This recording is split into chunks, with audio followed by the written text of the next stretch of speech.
In mobile technology, it's the same story every single time.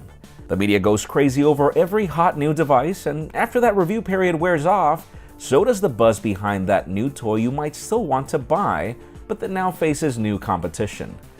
In the real world, things shouldn't be that way. For most of us, aging is just as important as the moment you unbox your product for the first time. It's how that device performs after extensive use that really matters down the line. So let's do something about it. Let's take a second look at Google's top-of-the-line smartphone and see if it's still worth buying today. I'm Jaime Rivera with Pocket Now, and this is our Google Nexus 6P After the Buzz.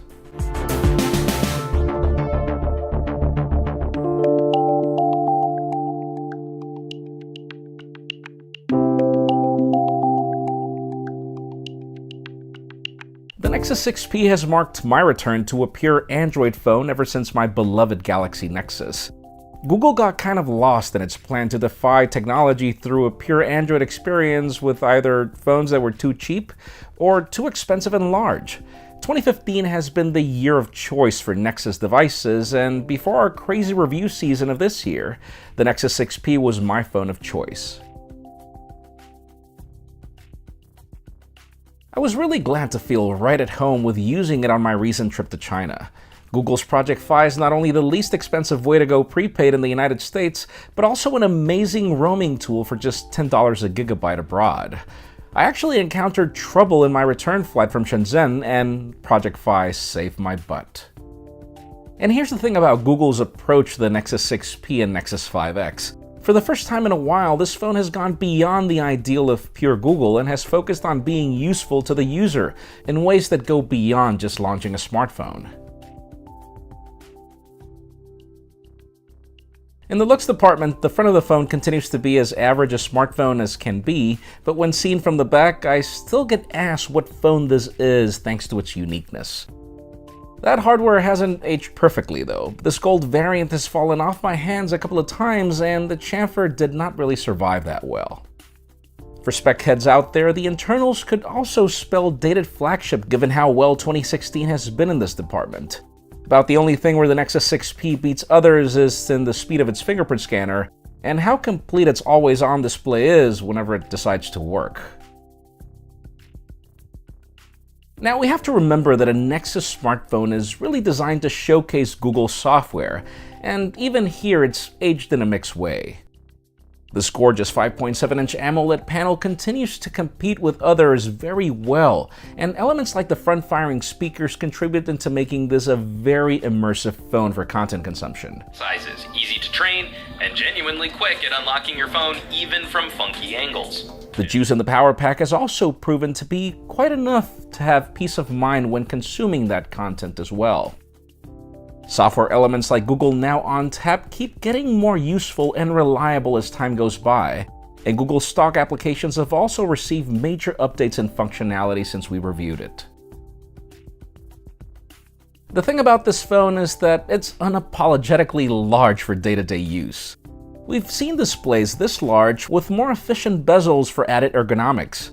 I'm sure the added heft is fine for some of you, but as it stands, stock Android is the least friendly of skins to help you use this phone with one hand, and also the one that least takes advantage of Quad HD resolution. Again, these are not really reasons to complain, but just keep in mind that there is a lot of finger travel involved in using this phone as your daily driver. True, a benefit is that this device is bloat-free, which should result in unparalleled performance, but even though games perform great, it isn't the best in day-to-day usage, where we do see minor stutters here and there.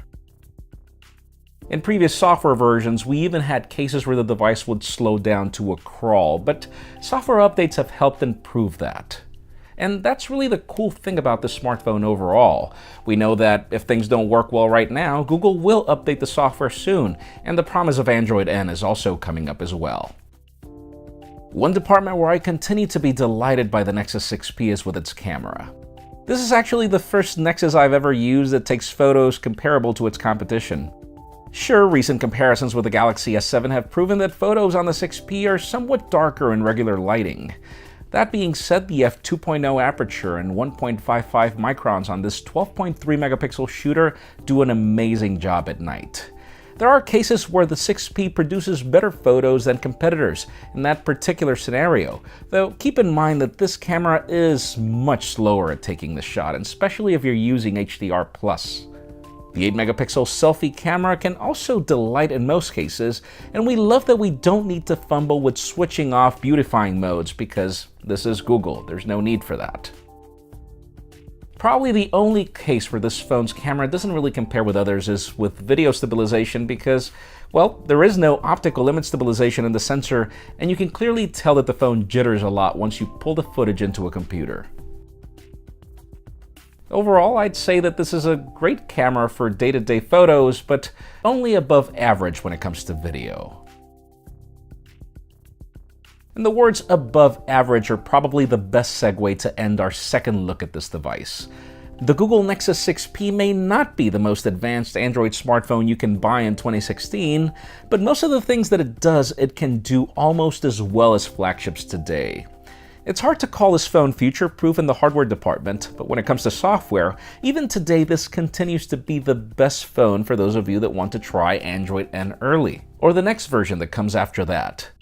I do believe that this device could benefit from a little of a discount from that $499 price tag at 32GB of non-expandable storage, but it's not like if you're buying a regular phone either. The Google Nexus 6P continues to be a unique offering that stands out in looks and in what it can do overall. The only question left is if you're willing to grab this one now or wait for its successor later this year. Folks, just like in the case of the Google Nexus 6P, there are a ton of episodes of After the Buzz already available and much more to come. So make sure you follow us on social media and hit that subscribe button down below for more videos like this one. You can also catch our videos on Vessel, vessel.com/pocketnow, and follow me on Twitter, Jaime_Rivera, or on Instagram at Jaime Rivera. Please give this video a thumbs up if you like what you saw. I am Jaime Rivera. Thank you very much for watching. We'll see you on the next one.